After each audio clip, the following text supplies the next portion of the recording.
Hey, what's going on? It's Doug Cunnington here, and I'm with my friend Mark Mars, which is an awesome name. I thought it was a fake name when we first started messaging each other, but it turns out it's his actual name.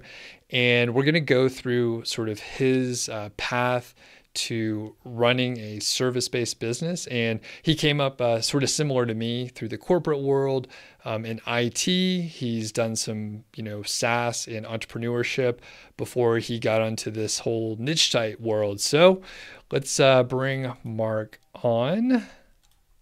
How are you doing today? Good, thanks, Doug. Very well. So we got introduced a few months ago, and like I said, I thought your name was fake at first. I didn't I didn't realize it was you. I didn't know you at the time. So we've been able to catch up and chat quite a bit over the last several months. So I'm glad we're going to be able to share this story with everyone else. So for the people that don't know you at all, can you let us know what you're doing now, and then sort of a little bit about your background, and we'll sort of navigate our way through some of the detailed stories. But yeah, who are you? Okay, yep. So I'm Mark Mars. I run niche website builders with Adam Smith, who was recently on Doug's show as well. We've been running that agency now for since December last year.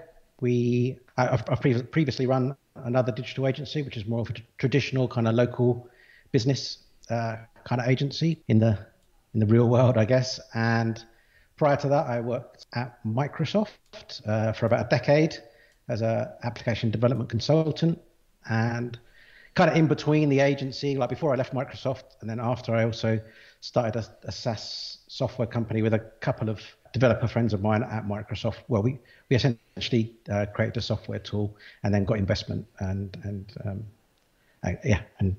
the rest is history, I guess, with that one too. Awesome. And when did you get into like affiliate marketing and some of the things that you work on today? I ran a digital marketing agency for local businesses in and around where I'm in the UK for 7 or 8 years, and I've been doing SEO for around 5 years, longer than that, just on a kind of side job, I guess, from Microsoft, like friends and family, but never really kind of start ranking my own sites, and you always do it for other people, and I'd never even really considered doing it for myself. And I started to do that actually just as I was finishing up with my last agency, and started getting into the world, and I came kind of the usual kind of route, I guess, of Pat Flynn and then Spencer and then yourself, Doug, and kind of I got really interested in the affiliate marketing world. So I guess that was kind of 3 or 4 years ago now, and so I've been going headlong into that. So I did some consultancy for a while between my last agency and this agency for SEO agencies. And in the meantime, in the background, I was kind of building my own affiliate marketing portfolio as well. Cool. And did you build your sites from scratch, or did you acquire them? What was your route? Yeah, always from scratch. So the opposite to Adam. So he's only ever bought. He's never done from scratch, and I've only ever done from scratch and not bought. So that's not true, actually. I have bought a couple, but they're in like really early days. So I guess when I started, for the first couple of years, they were just from scratch, and then more recently, I have bought some smaller sites. Generally, and generally, I've been working with a new domain rather than an expired domain, which is much more what we're into now, and what we like to focus on for both our own portfolios, but for our clients as well. All right. Very cool. And we were just chatting earlier, and I want to point something out that people may not realize. I didn't even know it until you told me.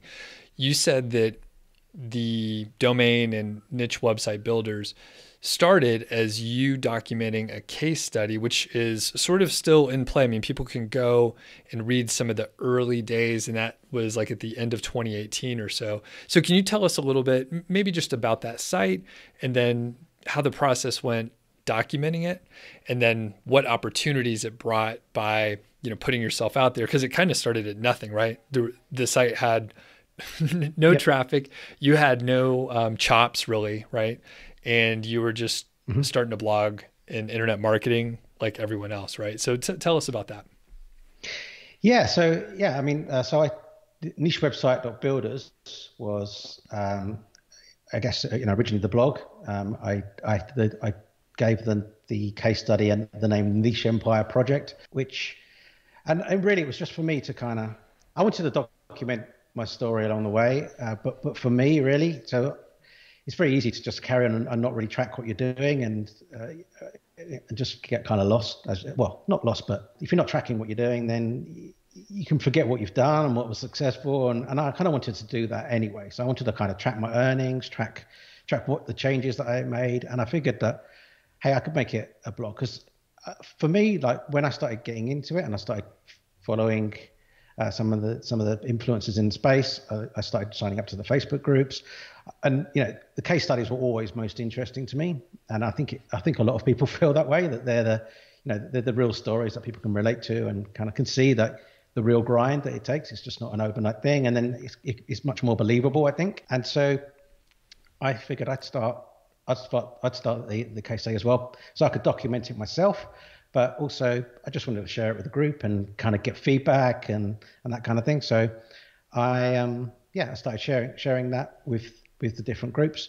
I also started a Facebook group as well at the same time, just for people to follow along. So if they just wanted to see updates from me, then I started the Facebook group.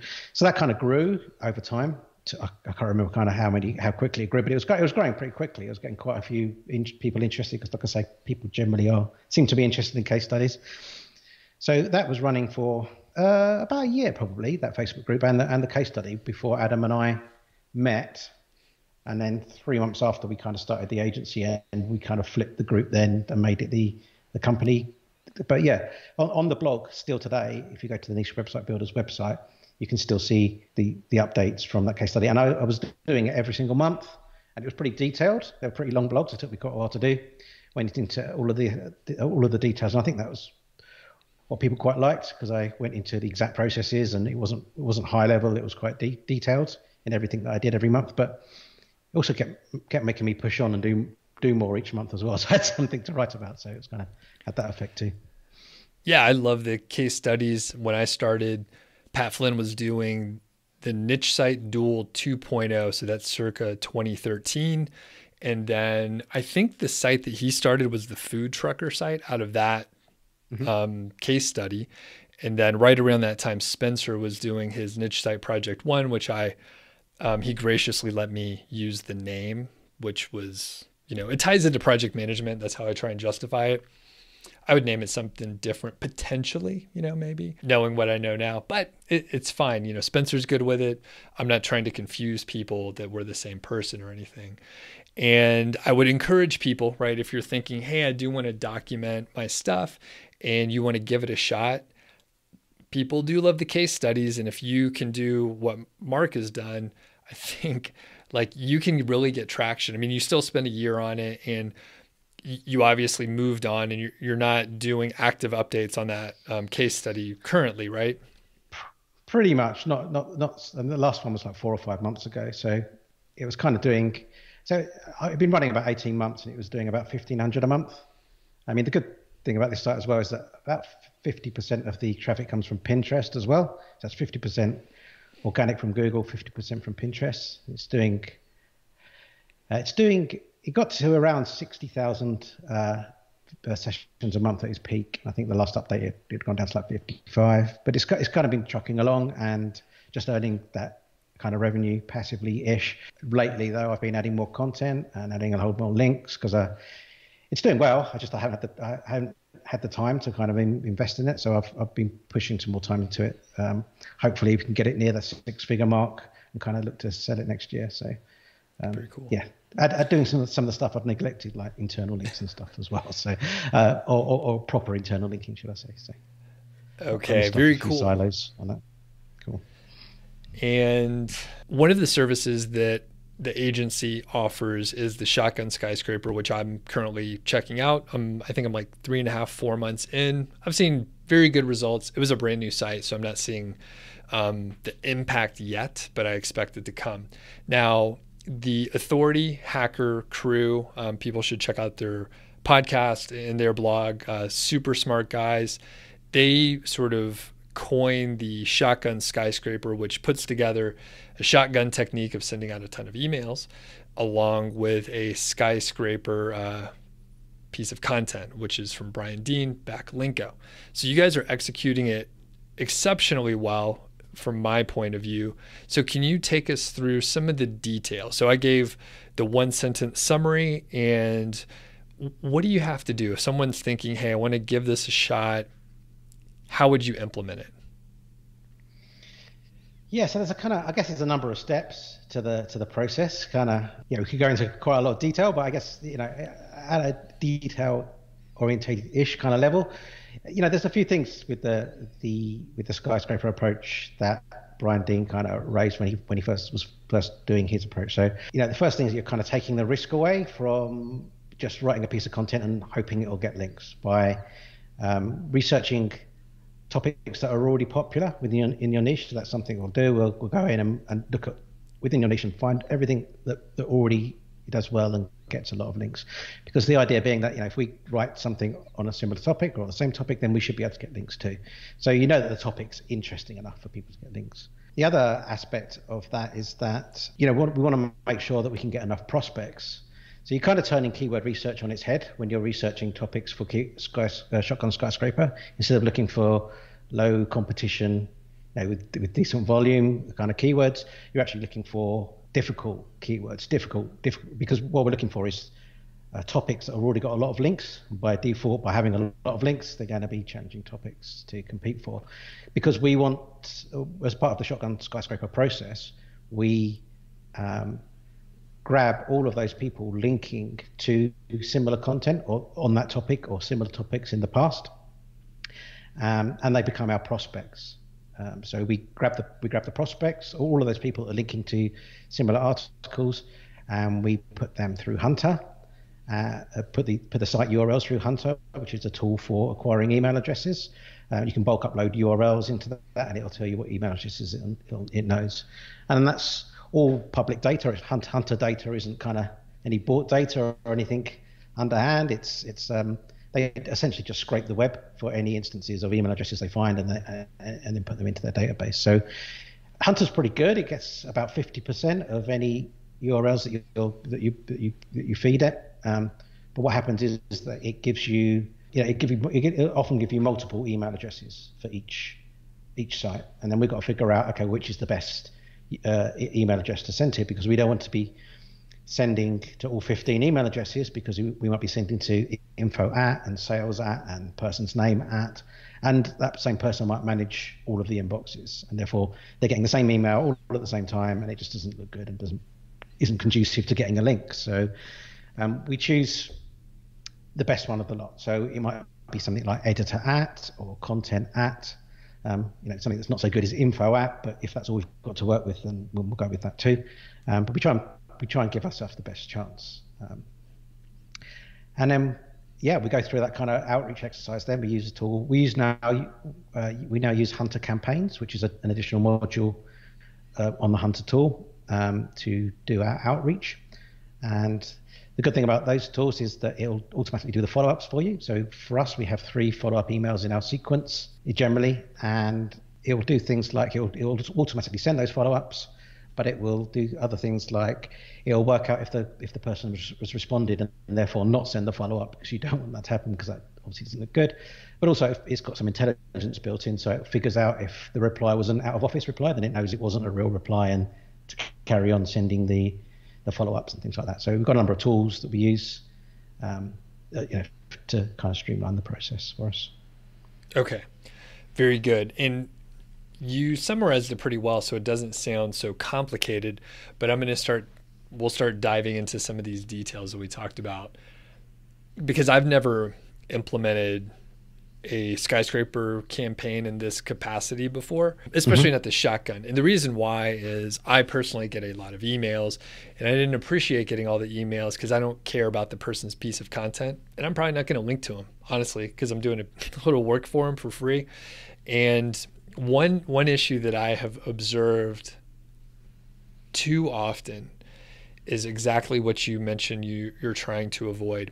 someone sending an email and then I reply back. They actually got my attention, I actually reply back, and then they never got it. So either they send the follow-up emails, which I know are automated, or I try to follow up with them and they have no clue that I sent them an email.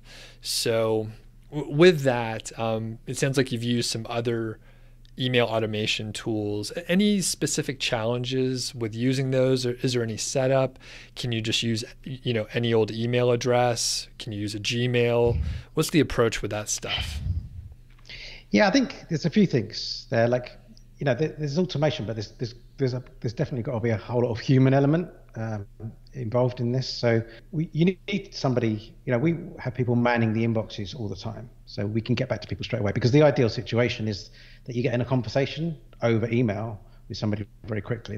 You're much more likely to get the link if you can respond quickly. If you spend 3 days and not replying and then replying, that person's interest has waned, it's gone. You're much less likely to get the link. However, if you can reply 5 minutes after they've sent the email and they're already at their machine, then you can get into a dialogue backwards and forwards, and you're much more likely then to get the link. So there's that aspect. The other aspect is that that kind of just art of negotiation and art of conversation. If you're very one sentence and kind of you know what you want, I want a link, give it to me now kind of thing, then you've got to have some sort of personal, some soft skills over email that kind of can work to talk to somebody. We can't do with the shotgun approach. You can't do the latter part of what Brian Dean was doing with Skyscraper, is spending a long time over the outreach emails. He would spend a lot of time researching the site, researching the people that he was outreaching to, and had a very high success rate because of that. We can't do that because we've scaled it up and we're sending hundreds, if not thousands, of emails, and therefore, we try to make the emails as friendly and as personable as we can. But the reality is that they're not all personalized. But what you can do is, when you do get a response, then take a lot of care over that person and managing them. So there's that. You're right in terms of Hunter and Hunter campaigns, and when you're doing a lot of outreach, you need to be careful. There's a couple of things you need to consider. So we always use a separate domain for any outreach, and that's just good practice in general for when you're doing a lot of large-scale outreach, because when you're doing that kind of thing, then there's a chance that spam filters might be a little bit unhappy with the volume of emails you're sending, or the worst case scenario, you might get blocked or blacklisted by spam filters. So we avoid using any email addresses associated with the domain. It shouldn't have any effect on SEO, but if you ever wanted an email address on that domain, or the person you sold the site to does, that's problematic. And we just avoid that risk by creating a new domain.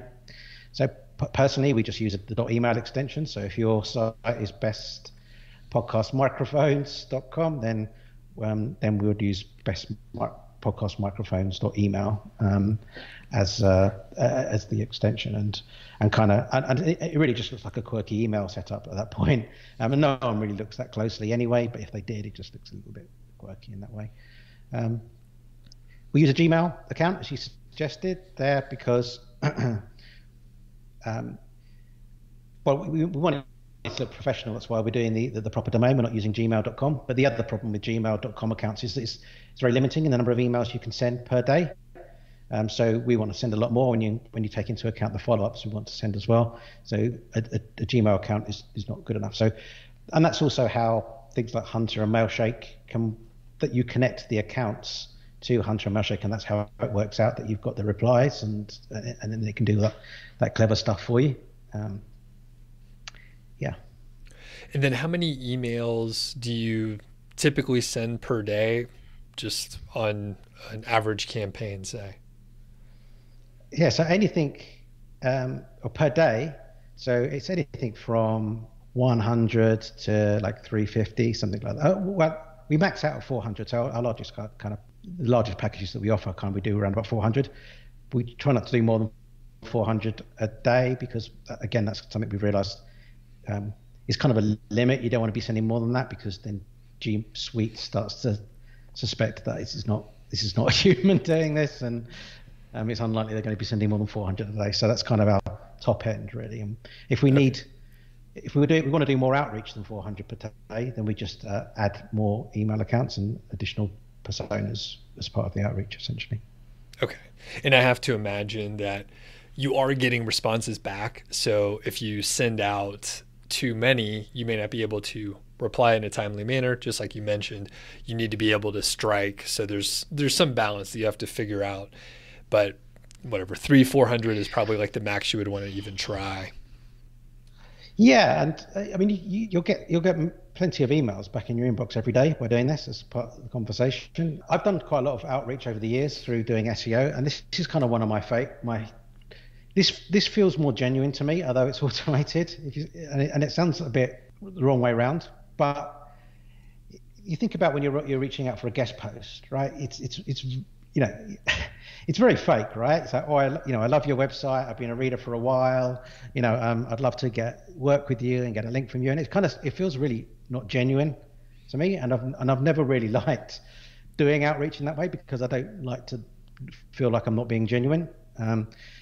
And whereas with this approach, okay, we're sending a lot of emails, right? And therefore there's hitting a lot of inboxes. However, once you do kind of actually start sending emails to them, you're being very genuine because you want to, some sites you want to do more than just get the link. You do want to build a relationship because there's other ways that you can work together on stuff. So it feels more genuine. It sounds back to front, but it seems feels more genuine to me because I'm never writing that email really that is the one that's trying to suck up to the person at the other end. Yeah, so it's yeah.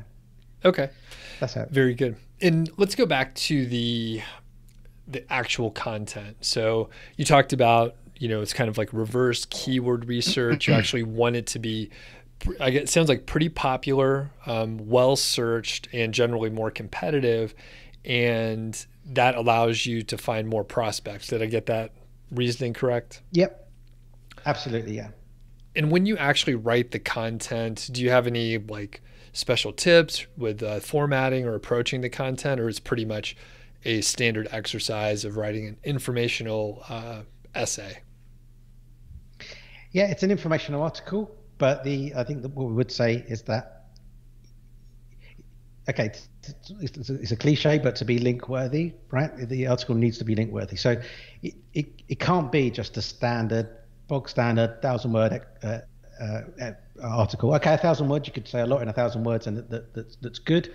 But it's not maybe in depth enough to be really interest somebody to want to share it with their audience.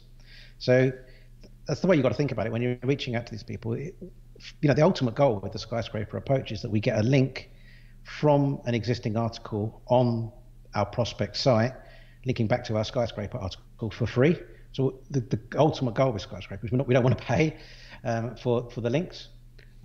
So in order to do that, they've got to like the article enough that they want to share it with their audience. So if you think about it from that perspective, and when you're writing an article, is this something that's so good that they want to share? Because it's quite a high bar. I mean, if you think about yourself and your blog, if you want to share something with your audience, you've probably got quite a high bar there, Doug, about what you're going to share. That's the way you've got to think about it. So a lot of the content that we write is in-depth kind of guides. So it's like the ultimate guide to X, and we try and cover off kind of every aspect within that topic in good detail. I mean, not super in depth because it would be 40,000 words maybe or more, but generally a 5,000 word kind of guide is kind of what we look at. And then the other thing about the articles is that we generally create bespoke artwork or bespoke illustrations to go with the articles as well, because we don't want to be the same as every other article that's out there that's got the same stock photography as all the others, because if they've already linked to that article or a similar article, why would they link to it again? So it's like how it looks and actually the content itself, is it going to be interesting to their audience? So I think that's the things you should consider most, yeah.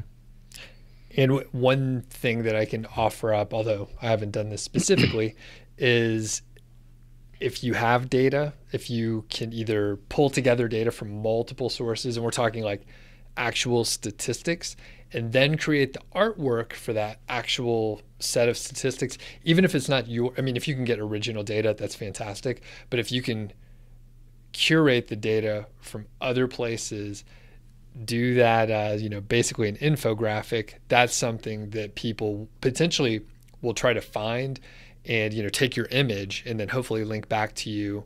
You can actually like research that in the future to go say, hey, you're using my image, you need to link back. But also it does exactly what you're talking about, Mark, where people see that, oh, this is actually a little bit different than all the other sites that are asking for this same kind of stuff. Yeah, for sure. And what I would say again, though, with the depends how you do it. But what I would say, if you're going to go for the infographic route, people have seen that a lot, and it again just needs to be really good. So if you're just going to do a really basic infographic with 4 data points on it, that's kind of not interesting. It's getting everywhere. You're not going to get links.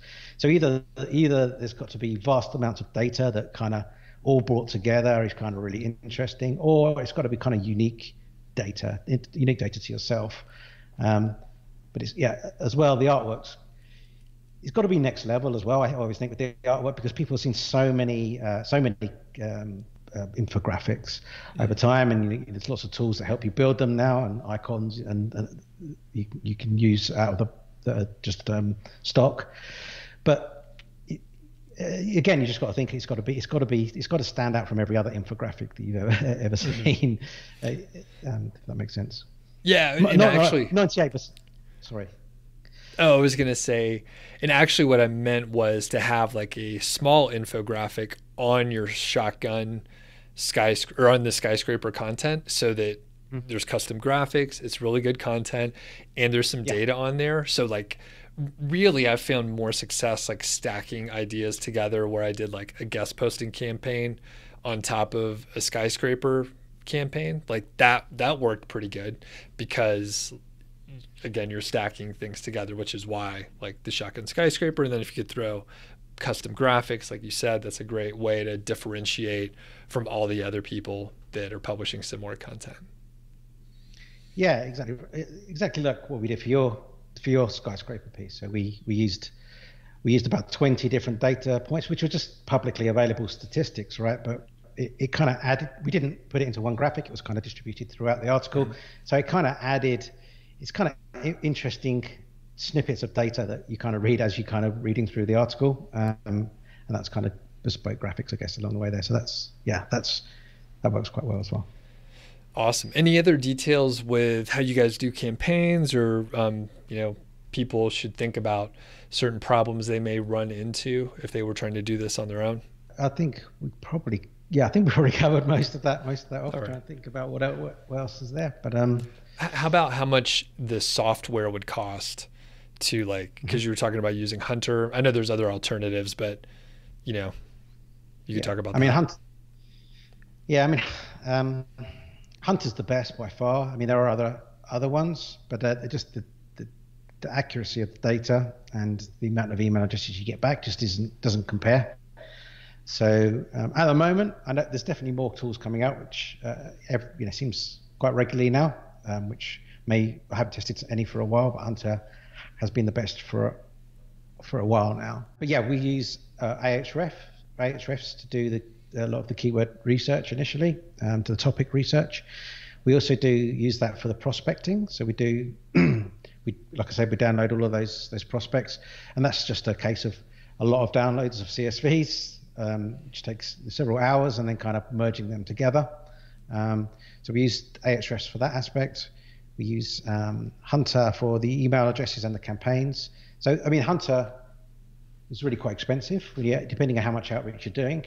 I can't remember what the lowest plan is, but we're on like a custom plan now, which is kind of above what all the plans are. I think that the highest one that's available is $400 a month. So it's quite expensive for that data. And Ahrefs is you can get it for like $99, but then it all adds up.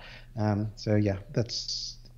think that's all the. Oh, and G Suite we use as well. So that's a small subscription every month for that as well, at the cost of a domain. Let's move on to an upcoming case study that you guys are going to be working on. It's like a million words that you're trying to publish. Can you tell us about that? And like, what are you trying to do with this new case study? Yeah, so we've been working with expired domains increasingly at niche website builders and kind of for our own portfolios. Adam, in particular, been rolling out some case studies where he's creating 1 or 2 sites a month. We're kind of calling it like the many horse strategy kind of internally a little bit. So, the idea being that, if we start 10 sites on an expired domain, then, this, when you're starting new sites, whether they're on expired domains or new domains, you never quite know which ones are going to take off, and it's hard to predict up front if they're going to. So if some will take off really quickly, and some will just take a much longer time. And my belief is that if you're doing the right things over time, you'll get there with eventually. But the idea behind our strategy is like, why persevere and push on with one site and take a long time to kind of get there when you've got some that are showing clear potential. So by putting many horses into the race, so you start 10 sites, we'd expect 4 kind of to break even after a year with maybe 100,000 words of content, and then like another 4 to be doing a little bit better and kind of giving you a return on investment, a few extra $100 a month, and then like 2 of those 10 may be the ones that are just clearly taking off and clearly the winners. And that's kind of how we're modeling our strategy at the moment. And then maybe we would sell those that are breaking even, either keep some of the others for cash flow or sell the others that are doing a little bit better, and just reinvest everything into those ones that are winning, because you're just going to get there faster. So this is how we've been working our strategy in terms of expired domains. But because we've been doing it a while, and we've got clients that have been doing this for longer than we have, and they've got like some history as well, and that they've shared with us, and we've seen their results over time as well. And so we're pretty confident that our worst case scenario is breaking even in this, and so therefore it gives you a lot of confidence then to go for it, because we know that pretty much we can break even, and that's the worst thing that can happen. The best thing that can happen is that the site really takes off and flies. So we've got many horse. So we're building up many expired domains and doing this many horse kind of strategy. But in particular, we've bought a very powerful expired domain recently, and we just thought it'd be an interesting case study to kind of get 1 million words on that domain as quickly as possible. Well, I'd say, as quick as we can. We've got a number of writers now, and we've got kind of spare capacity, and we kind of employed additional writers for our own projects anyway, and we're going to start with 200,000 words initially, and then we're just going to keep piling on as many as we can, as quickly as we can, over a period of maybe 3 or 4 months, and try to get 1 million words, and then just see what happens, because we don't know yet, but we at least expect to break even. But if we get the good thing about having a powerful domain is that there's bigger upside. So we found that how powerful the domain is when you buy it. It doesn't necessarily mean that site's definitely going to take off. It might not. And so we've had sites that we've bought much cheaper domains that are just aged, and they're a small authority that have done really well, and vice versa. But if you if one of the winners is a really powerful domain, there's lots more upside that can be had because of that, the authority that domain has. So we might get lucky with this one and it might fly. We might not, but it's going to be interesting to see what happens. Can you share how much you spent on the domain? We spent about $5,000, maybe a little bit more, 5.5, something like that. And then can you share the metrics? And then I'll have you back on to talk about the, as time goes on, to get an update. But yeah, just curious about the, initial metrics and stuff like that. Yeah, I think it's a DR64-ish, which is good, but it's more the quality of the links that are there. Obviously, the DR is a manifestation of that metric, but that number can be achieved a number of different ways. So there's actually a lot of very high quality sites that are linking to this domain, which I guess is it's sort of less domains linking, but those ones that are really powerful, I guess, is one way to describe it. And it's the proper niche. There's no like switching to some other area. You're in the right topic area here. Oh, I see. So that, yeah, I mean, the domain dictated the niche essentially. So we were just looking for a really good domain. That's how we were doing a lot when we were working with expired domains in the early days and going through the auctions. It's very hard to say I want a domain in the dog niche and then find one. So what we've historically done is just try to find awesome domains, and then that would work as a niche site, and then that dictates the niche for us. We're building up a lot of partnerships now, which means we've got a lot more access to a lot more domains, which means we are able to service a little bit more specific requests. But in this case, it was a good domain. We liked the backlink profile. We liked its history.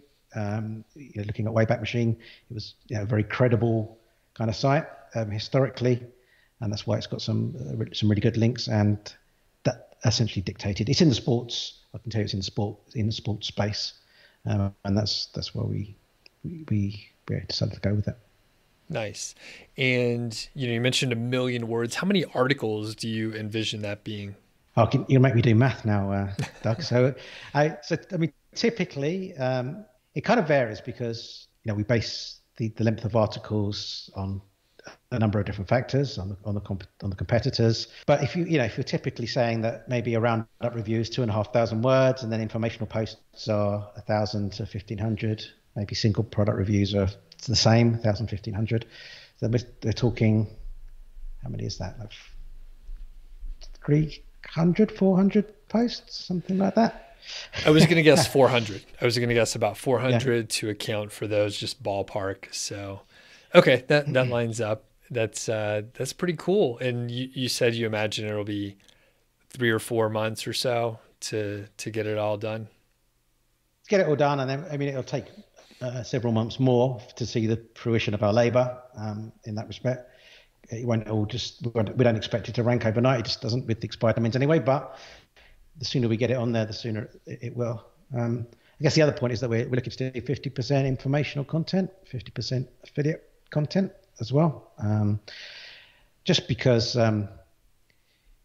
with the modern advertising networks and platforms like Ezoic and Mediavine and AdThrive, the payout for those are really good now compared to like the AdSense days, and easier to rank for as well. You can much more easily rank an informational article than you can many kind of review-based articles. So, what I found with my portfolio and working with clients is that quite often ad revenue matches affiliate revenue in terms of what it brings in. So, yeah, we're probably going to go 50-50 in terms of informational and affiliate content as well.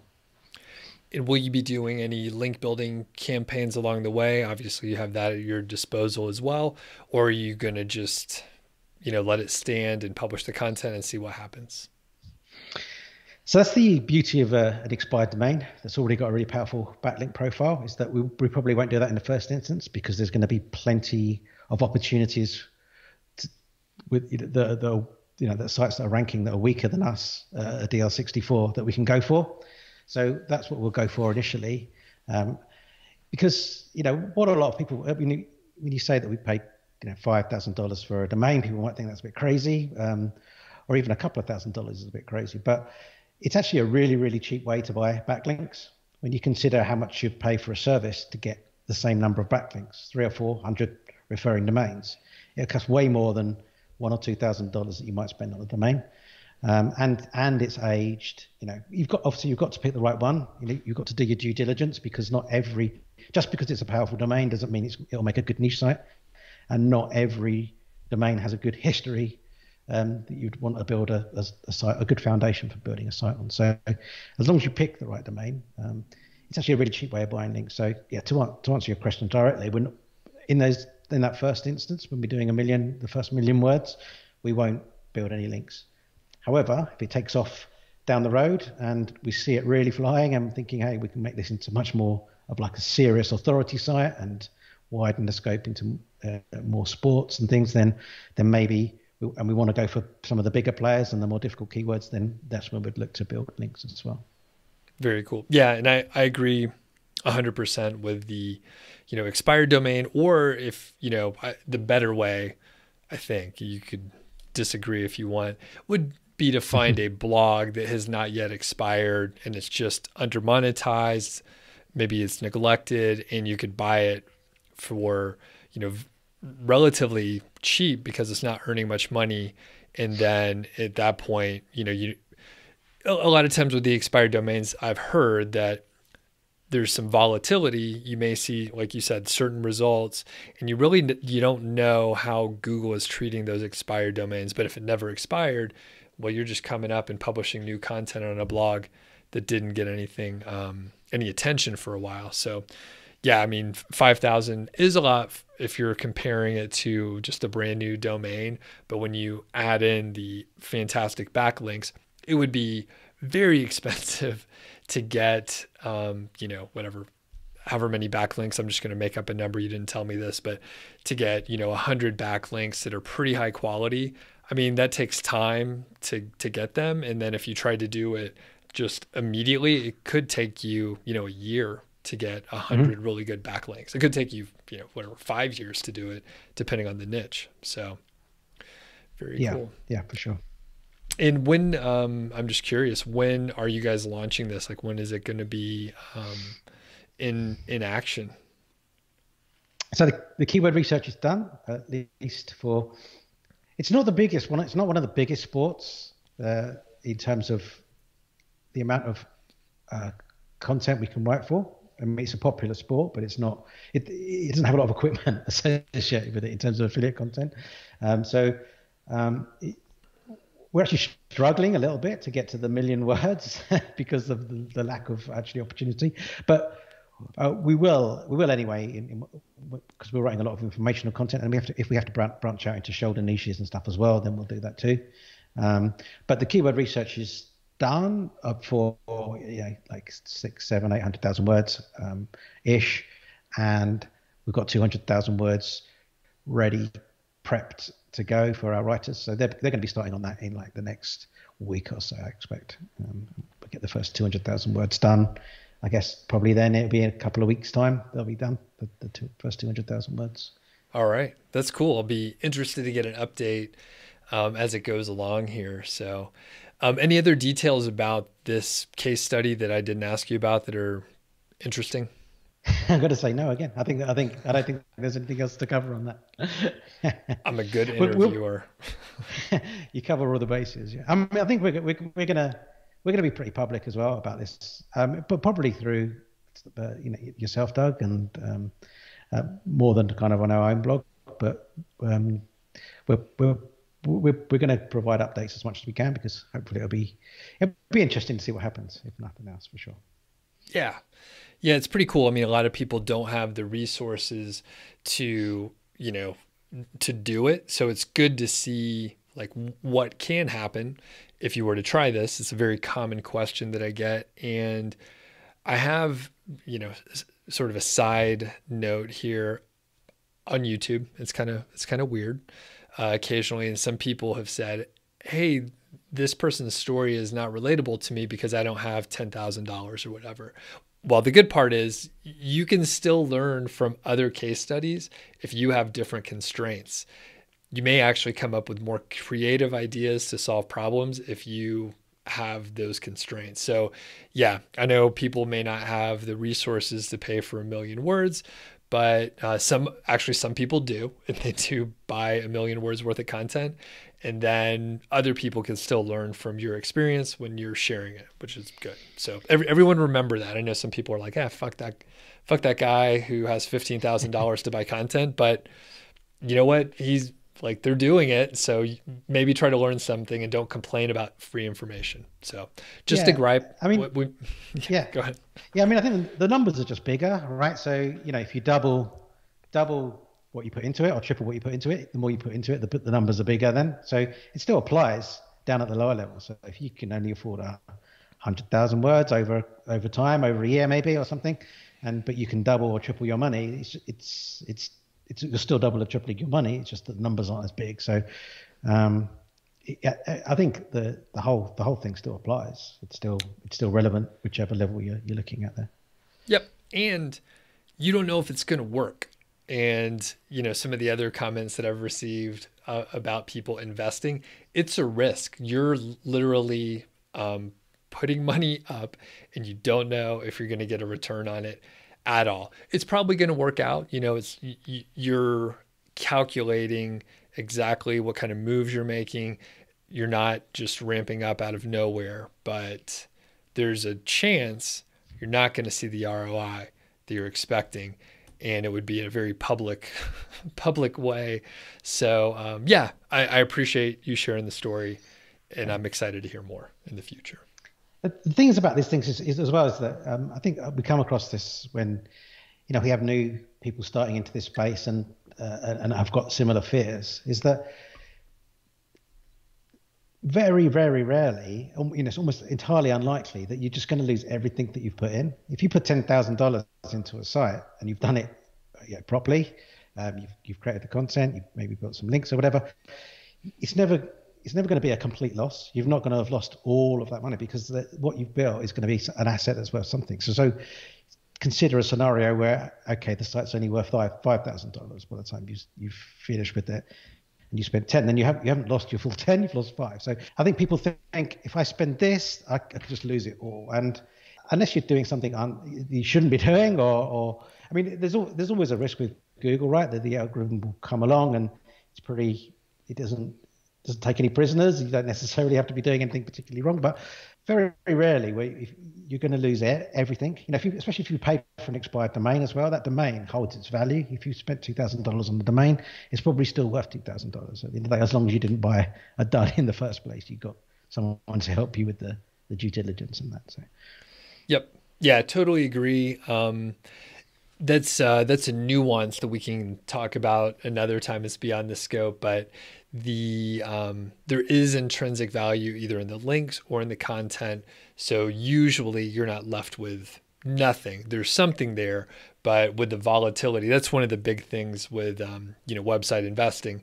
You get huge returns, but it's typically more volatile than if you bought a piece of real estate, which has its own challenges too. So there's no like free rides in any case, but it is it's unlikely, like you said, to lose everything if you were relatively smart and didn't make any weird mistakes or tried to take too many shortcuts. That's what happens a lot of times. If someone tries to take shortcuts by paying really cheap amounts for content, or hire some random person on Fiverr to do your link building, you could run into trouble there and actually have nothing at the end. But yeah. So I think you're right. I mean, move the content. Like you said, the content's got value. If it didn't work out on a domain, move it to another one. We sometimes work with clients that they've built up a lot of authority in a specific niche, and they try to create a shoulder niche, and for whatever reason, the shoulder niche just doesn't get the same traction as the primary niche on there, and they can invest lots of time and links and stuff into it, and still doesn't kind of work out. Then at the end of the day, you go, okay, well, let's just buy a domain that is specifically that targeted that niche already, or has got a history with that niche, and then just migrate the content over there and just kind of move everything over, and then that content's still valuable, as you say, and you still got an opportunity then with a new site to make use of it. Very good. Well, anything else, Mark, on your mind today? I think so. Like, how's it where you are? What's the weather like? It's still hot down there? Actually, we got like a foot of snow over the weekend. And did you? Yeah. Oh. And I think it chilled down to about 1 degree Fahrenheit. So that is extremely cold. What would that be? That's like negative 16 C or something. I mean, it's cold. Yeah. Very cold. Is that normal for the time of year for you?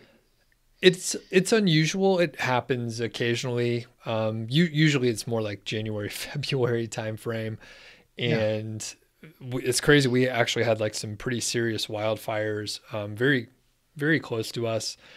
But I mean, we were safe, but you could see like tons of smoke. You couldn't see the sun, so we needed the precipitation, and it helped the fires quite a bit. So, but yeah, it's very, I mean, it warmed up a little bit today, but It's pretty cold here. I So was thinking that because you had your jumper on, which you don't normally see. But I'm sure it was only a month ago you were saying it was really hot, but maybe it it's longer than I was, thought. yeah, Okay. it was like 100 degrees, whatever weeks ago. Okay. So, yeah, it was big shift right before the big snow. It was, very warm, wearing shorts and a t-shirt, like pretty warm weather. So what about where you're at there? Yeah, it turned a couple of weeks ago. So, I mean, yeah, I mean, it's not exactly the warmest place in the world anyway, in England. So, but yeah, we had a good summer. We've had a few good summers, the last few years. I think it's probably global warming's helping with that. But yeah, it's got cold now. It's just wet, and just dreary. So, Yeah, and the cool thing here is we get like 300 sunny days a year. So it snowed for like a day and a half, ton of snow, shoveled the driveway. They plow everything, and then the sun comes out. So even if it's like 30 degrees, like around 0 Celsius, feels pretty good. I was like wearing shorts when I went to the gym earlier, and it feels fine. Everything sort of, I mean, there's a lot of snow on the grass, but I could like drive around and the sidewalks are all clear. So kind of, I mean, it's pretty crazy. So it's sunny and blue skies, looks nice. The mountains look beautiful. So, all right. cool. Well, where can people find you, Mark? So yeah, if you go to Niche Website Builders website, which is nichewebsite.builders, you can also find us on Facebook. We've got a couple of Facebook groups. One, it's just called Niche Website Builders, which is for builders, and that's kind of where the original case study started as well.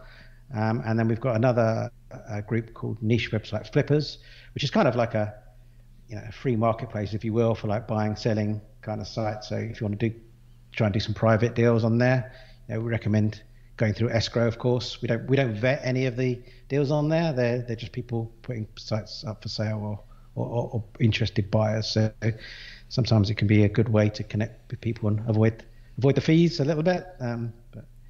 But yeah, so those are the two. Those are the main places you can find us. All right. Awesome. I'll link up so everybody can find that really easily. Thanks a lot, Mark. Appreciate it. Okay, thanks, Doug. Thanks for having me.